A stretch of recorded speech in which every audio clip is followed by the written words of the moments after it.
My name's Caleb Varner, and I'm a cardiovascular perfusionist. Anesthesia just gave heparin, and it's time to go on bypass. How's your ACT? ACT's good, stopped at 485.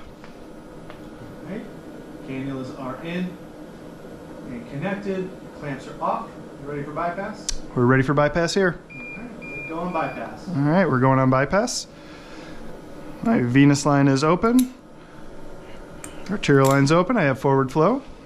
Coming up on bypass. Let me know when you get to full flow. Letting you know when I'm at full flow. Okay, I've got sweep on anesthesia and isoflurane on at 1%. Vents off, gas is off. Great, we're still coming up here. Got nice empty heart, and I am at full flow. Thank you.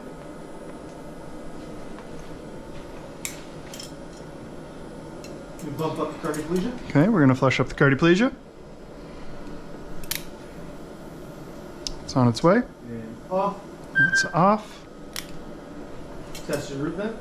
Testing root vent. And off. Off. And you filled the heart, so we're going to put an LV vent. Okay, filling the heart for the LV vent. Volume is going in.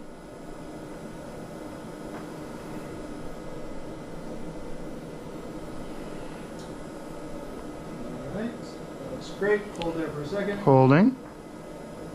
LV vent is in. Go ahead and drain out. Draining out. And root your LV vent's on. LV vent's on.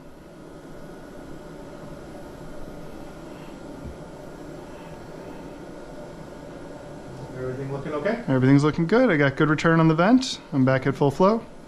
Heart's emptying out.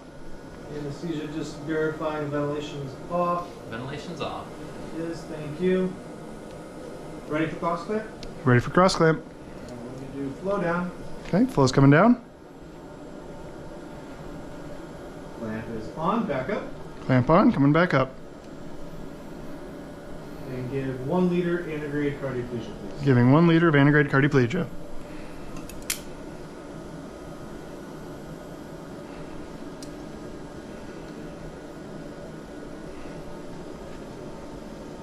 Okay, got good flows and good pressure on the cardioplegia. Starting to see ST changes. Okay, and looks like we have quiescence on the EKG. How much was that? That was 1/3 dose. Thank you. Go to a liter. Going to a liter. Okay, cardioplegia's in And off. and off. Okay. I'm going to treat this hypotension with some phenylephrine. Thank you. Okay, that's 100 mics of phenylephrine. Root vent can go on. Root vent's coming on. LV vent on. LV vent is on. Anesthesia just gave heparin. It's time to go on bypass. Okay, so help me understand what has already happened up to this point after the patient came into the operating room. Sure. So one of the first things that's going to happen is anesthesia is going to get all their lines in, something to monitor their arterial blood pressure, usually something to have monitor the pressure right before the heart and have quick access to give drugs, as well as some other ancillary lines just to give drugs and meds through that. At this point in the video, we would have already had the patient on the table. They would have been prepped. The surgeon would have opened up the sternum so we could get ready to cannulate. The concepts that we're talking about can be a little challenging to just imagine, so I'm not an artist, but I'm going to try to supplement this video with some drawings to make it a little bit more straightforward to visualize what we're talking about. To start, we've got the heart with its 4 chambers. Those would be the right atrium, the right ventricle, the left atrium, and the left ventricle. The major veins that bring blood from the body into the heart are called the inferior vena cava and the superior vena cava. The blood coming from the body is deoxygenated, which we'll represent in blue here, traveling from the right atrium to the right ventricle, and then over to the lungs. The lungs oxygenate the blood and then return it back to the heart in the left atrium through the pulmonary veins, which we'll represent here with these 4 dots. The oxygenated blood, which we'll represent as red, travels from the left atrium to the left ventricle and then makes its way to the rest of the body through the aorta. So usually we'll give the heparin, like we said in the video, and then the next thing the surgeon's going to do is put the cannula in so we can go on bypass. What that's going to involve is usually first you're going to put in an arterial cannula. So that most commonly goes in the ascending aorta. That's how I give blood back into the patient.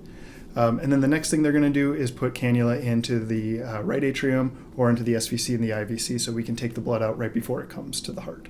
So we'll take it out before it goes into the heart, comes into my machine, we'll do our thing, and then we put it right back in after the heart into the aorta, hence the heart-lung bypass machine, because we're bypassing the heart and the lungs. And at this point, we just gave heparin, which serves what purpose exactly? Right, so blood doesn't like to touch anything that's not the inside of a blood vessel. Unfortunately, the heart-lung machine is a whole bunch of not the inside of a blood vessel. So we need to do things to make it not want to clot. So we give an anticoagulant. The one we most commonly use is heparin. Let's see what happens next.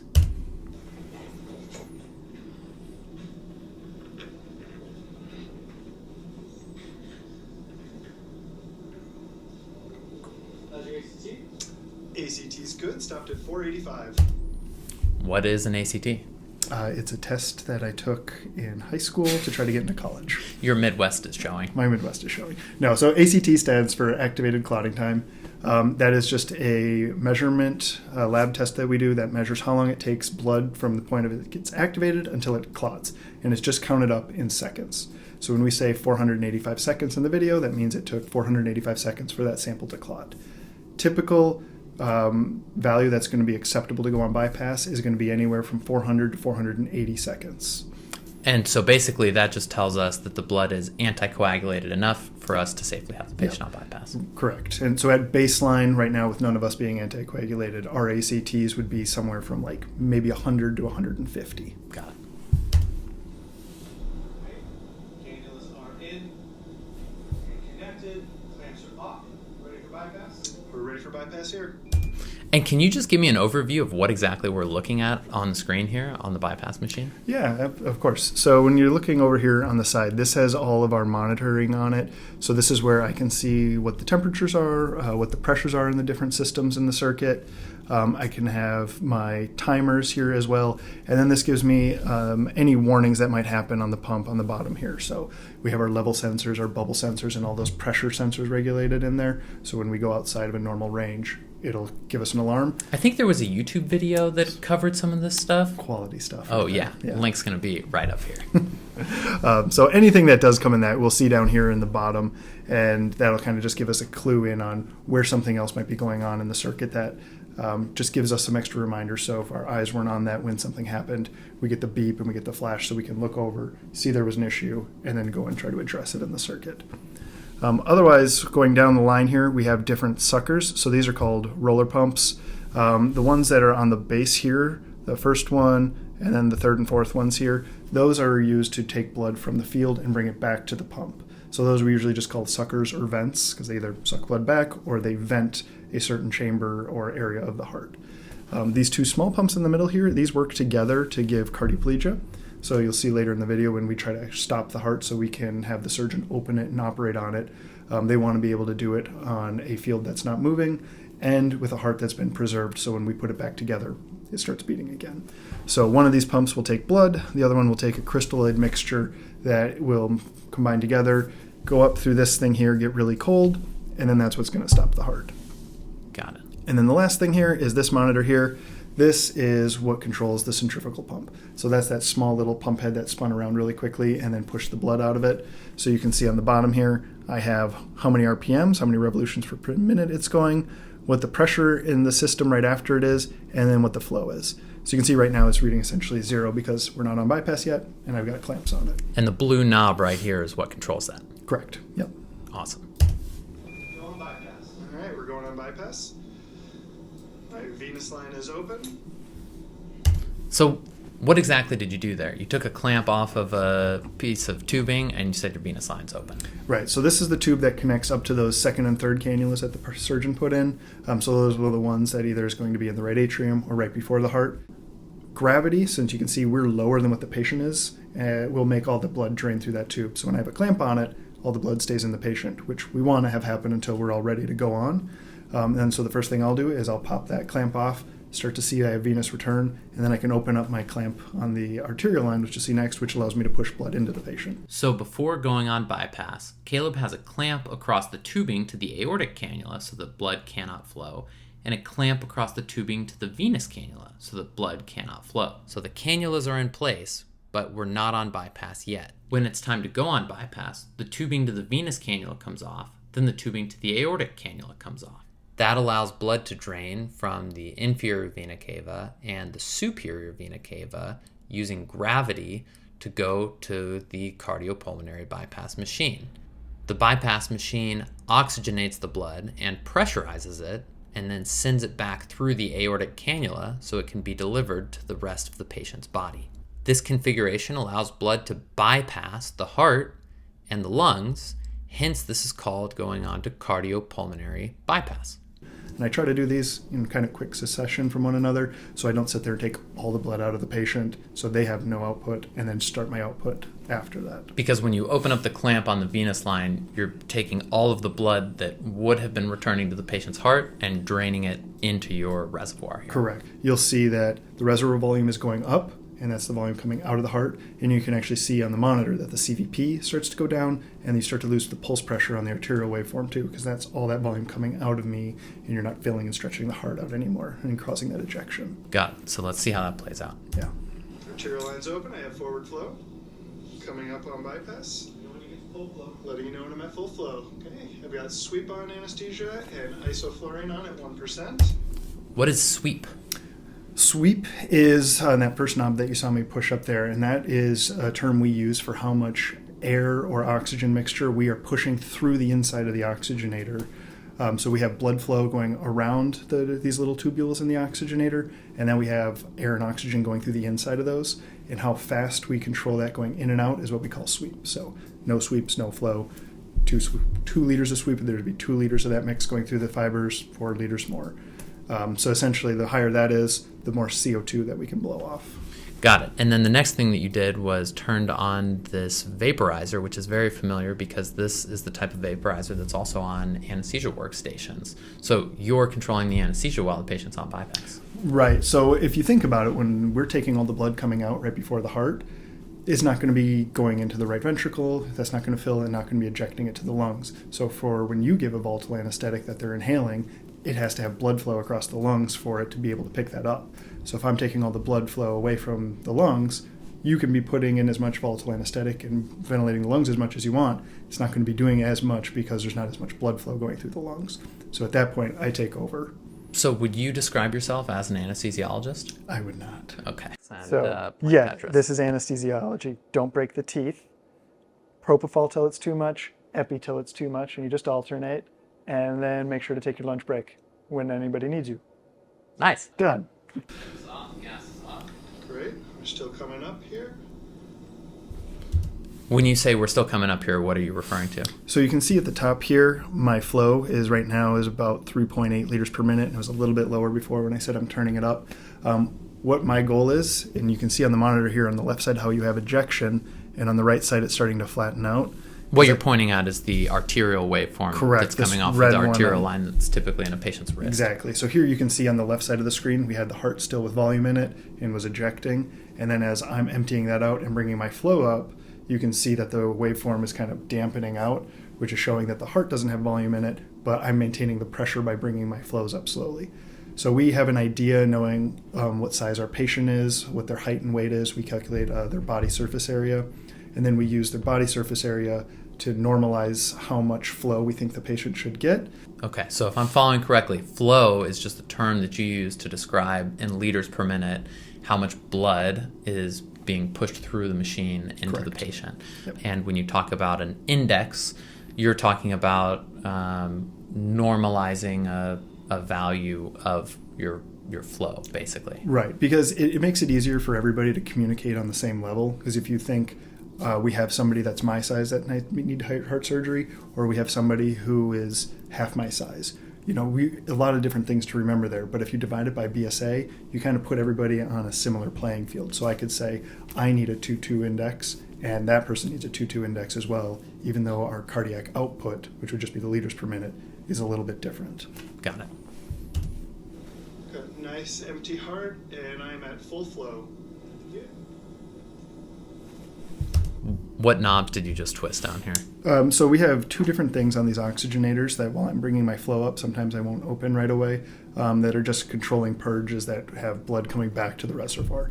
So the one on the top of the reservoir there, that is the oxygenator purge, and the other one was the sampling purge for the manifold. So that's where you can see later I can take blood samples out of it, or I can give drugs into that one to put it into circulation. Okay, we're going to flush up the cardioplegia. Okay, so what is cardioplegia? So this is, you can see we're controlling those two pumps that we had talked about earlier that are going to stop the heart. Typically, we like to have that, depending on the type of cardioplegia you're having, you want to have some blood in the mix as well.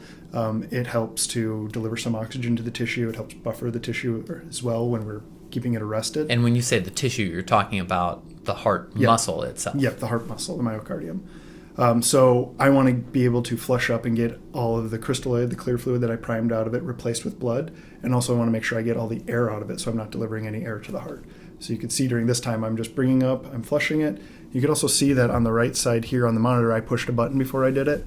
And I pushed one that tells the pump not to count how much I'm giving, because it doesn't matter how much I'm giving at this point. We're not going to turn it off until we know that it's cold, there's blood in it, and there's no air in it. So once we've got that all taken care of, then we're able to shut it off. Got it. It's on its way. Off. It's off. And why do you put the clamp back on there at the end? It's just a part of my practice I always like to do. Some people don't, but it's a nice way just to make sure that if for some reason I moved past and I bumped the knob and I turned the pump on and it was running and I didn't want it to, it would be trying to pump against that clamp, and then eventually the pressure would get really high and I would get one of those alarms telling me like, hey, something's wrong. I'd look and see cardioplegia, pressure's high. I'd be like, that's strange, I'm not giving cardioplegia. And I'd look and see, oops, I had the pump creeping a little bit, and now I can try to take the pressure out of that system so it's safe for me to give cardioplegia later. Would you say that clamping and unclamping things is one of the more enjoyable aspects of being a perfusionist? That's why I got into it. Off. Okay. Arterial's clamped. I thought so. But honestly, surprisingly, you'll learn that this, people coming into it, you're going to get bruised knuckles the first month you're going to do it. You're going to wear some skin off. When we do training with people, it's not the easiest thing to do. Sometimes people are trying to two-hand clamps, or you'll do everything with your right hand, and then you go to a rotation where you have to use your left hand, and it's like trying to load the dishwasher backwards. You're not going to be able to do it. Yeah. Well, I mean, the first and last time that I tried to borrow a clamp from a perfusionist, they were very protective about it. Yeah, well, I mean, you can see it's vital to our job. So while I've handed them off to anesthesia before to keep the drape from falling down, if you take that without telling us and I need to clamp something because it's bleeding or to stop it from draining out and I don't have a clamp, it's actually a big deal. Yeah. So that's why we're a little protective about them. Makes sense. Testing root vent. Off. Okay, you fill up the heart, we're going to put an LV vent. Okay, filling the heart for the LV vent. Volume is going in. Okay, so root vent, LV vent, help me understand what those are exactly. Sure, so we'll start with the root vent. So when we give cardioplegia, we have to give it into the aorta, in between the arterial cannula and to the heart. Okay. So because later on we're going to put a big clamp in between those two, and I want the cardioplegia just to go into the heart, so that's where it has to be. Just to illustrate these concepts, Caleb is referring to the surgeon applying a clamp to the aorta so that blood cannot flow from the heart into the rest of the body.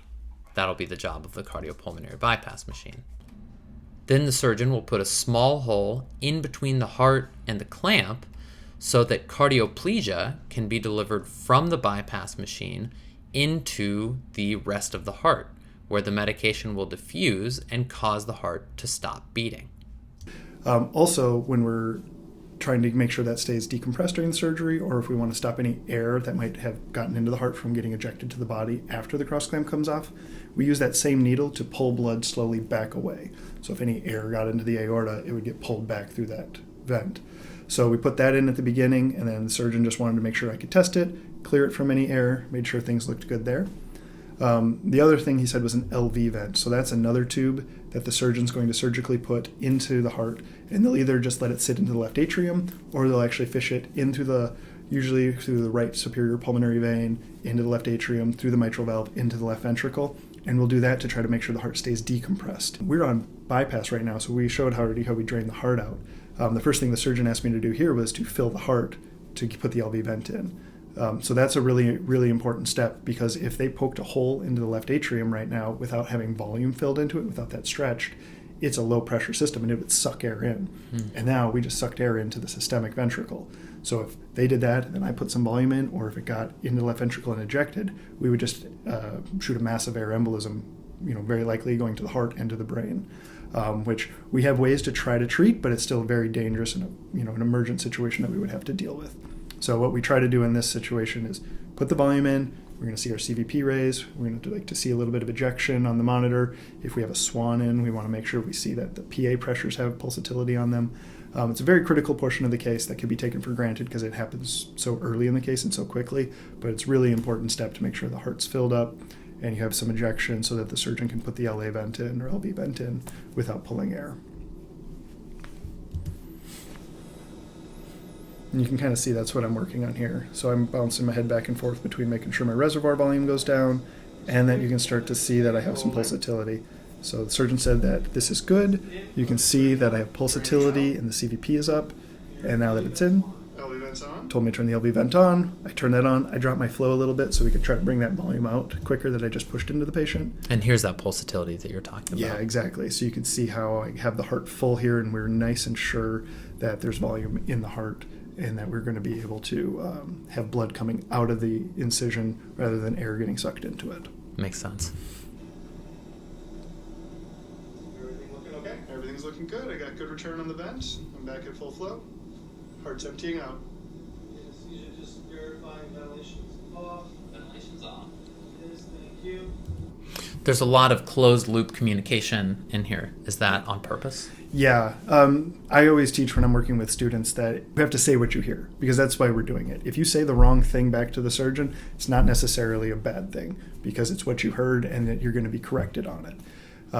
And that's why it's important. If they say, flow down on this and you say flow up, or oftentimes I think it's surprising, but like on and off can sound really similar in the OR where the surgeon told me LV vent on. And if I said LV vent off, I'll always spell it out. Oh, okay, LV vent's off, OFF. And that's just so we are all on the same page that we're doing what we are supposed to be doing and doing it when we're requested. Because you think, too, everybody, we kind of work in these silos where I have very specific things that I'm worried about, but all these they bleed into one another, no pun intended, where what I'm doing is affecting you. It's really affecting what's happening to the surgeon in the field there because they've got their loops on. They're looking at something about the size of a deck of cards through their glasses, and everything else around them they have to just try to request and make it happen, and we're there to help them be able to have a successful surgery. Ready for cross clamp? Ready for cross clamp. Flow down. Okay, flow's coming down. Clamp is on. Back up. Clamp on, coming back up. Okay, so what is cross clamp going on and why do your flows have to go down for that? Sure. So we like to go down on the flow because it's going to lower the pressure in the aorta, and that's that big vessel coming out of the heart. We already have our cardioplegic cannula that's going to be going back down towards the heart and our arterial cannula that's going out to the patient. And the cross clamp is literally just a big special clamp with some stuff on the inside of it so it doesn't hurt the tissue. And they'll put that right down across, clamp the aorta. That's the surgeon doing it. The surgeon. You're not reaching into the field. I am not reaching into the as field. much as you like the clamps. We're very jealous. Yeah. It's a fun looking clamp. So part of the reason that we want the pressure to go down is because with some of our older patients especially, they could have a lot of plaques that have formed on the inside of the aorta.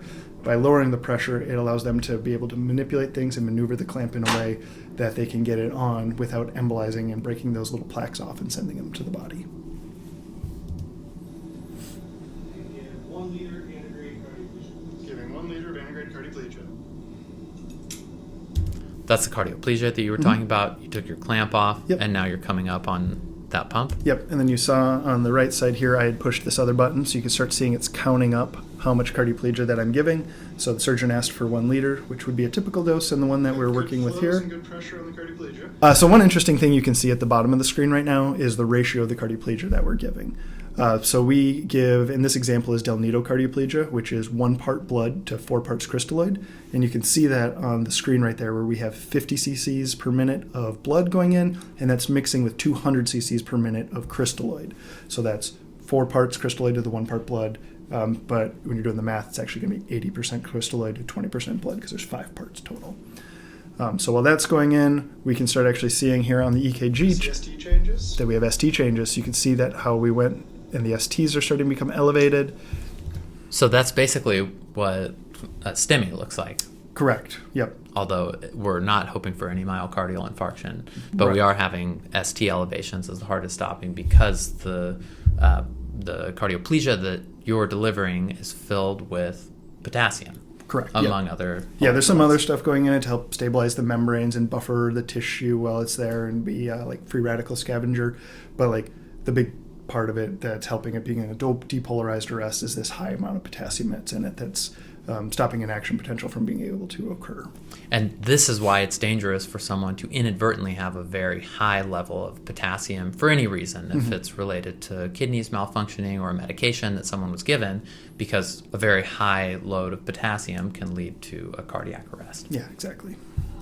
And looks like we have quiescence on the EKG. How much was that? That was 1/3 dose. I always hear the conversation about how much was delivered in order to get an arrest. Why is that a relevant part of the conversation? So we did a little fibbing in this video just for the sake of simulation. So 1/3 of the dose would be around 300 cc's. If you're looking closely, you can see we gave 100 here. But that conversation is important because we usually have an expected amount that would be given to see an arrest, and then to beyond that, just make sure we're cooling the myocardium down and making sure we get all of the like little ends of the myocardium perfused. It's important for us to communicate because if I'm saying, hey, I don't have a good line pressure, or I've got a lot of dose in and I still have activity, there might be some more things that we need to address. Maybe the cross clamp wasn't all the way across the aorta and I'm getting some blood to flow back into the heart and washing out the cardioplegia. Maybe there's something draining into the coronary sinus that's causing washout. There are a bunch of different things that could be happening. So we try to be in communication and communicate things in a consistent way so we know what's expected and if what's happening is going as expected. Going to a leader. That's a liter of cardioplegia delivered. Correct. Liter of cardioplegia delivered. Again, a little fibbing for the sake of simulation. And you clamp your cardioplegia line. Treat this hypotension with some phenylephrine. Yeah. So you can see there the blood pressure started to trend down a little bit. That can happen for a myriad of reasons. Sometimes you do see it with cardioplegia. We're giving a lot of crystalloid in this one, so you could just be diluting out your hematocrit. There's varying other things that sometimes just lead to a little bit of hypotension at any point in the case. So what I said was I was going to give some phenylephrine. It's an alpha-1 agonist, which is just going to tighten up the arterioles in the blood vessel. It's going to make the blood pressure come up. It's one that seems to be well tolerated, and we can use it very efficiently and effectively while we're in the room. So you can see me push that into the sampling manifold there. And gave 100 mics. Vent's coming on. Root vent on for the surgeon, and you can see the blood pressure starting to trend up at the top of the screen there. Yeah. So we went up from mean in the 40s to a mean, looks like here we're going to settle out in the 60s. So there's a lot of different theories on how much the correct perfusion pressure should be.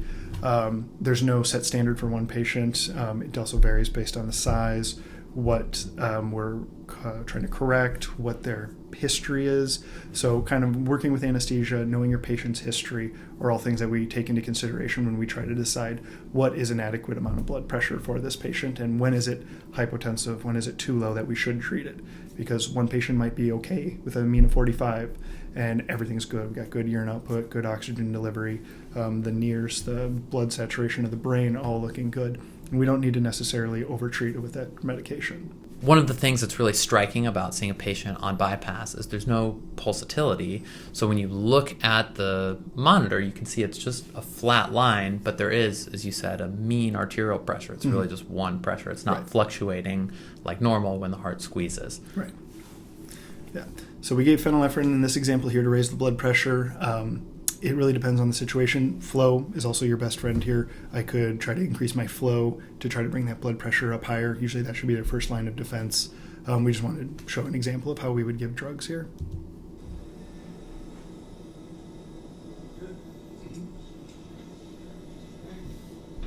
Okay, time for surgery to be done. Several hours later. Okay. This all was very instructive. Thank you, Caleb, for walking us through this, and thanks to the Quinnipiac Cardiovascular Perfusion program and their program director, Tyler Wall, for letting us use this amazing space, and also to Tyler for doing a phenomenal job playing surgeon. He did a great job with the surgery, and we'll see you on the next episode. Thanks, everybody.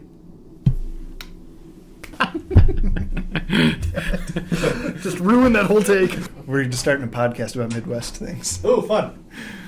Ranch? Ranch. Somebody call it ranch. That's a great idea. Your joke is so good.